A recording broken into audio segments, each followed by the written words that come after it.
అమ్మా అమ్మా అమ్మా ఏమేం ముద్రష్టపుతానా నీకు అయ్యా అవ్వ లేనని చేరదీస్తే నా కొడుకునే వల్ల వేసుకుంటున్నాని అమ్మా అమ్మా అమ్మా ఆపే అమ్మా అమ్మా ఆపే రచ్చ అంటే నాకు ఇష్టం.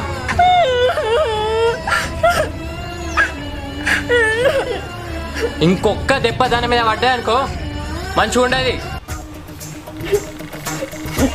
ఇప్పటి వరకు నా కొడుకు నన్ను ఒక్క మాటలే నీ వల్లే నన్ను ఎదిరిస్తాడు. ఏమైందే?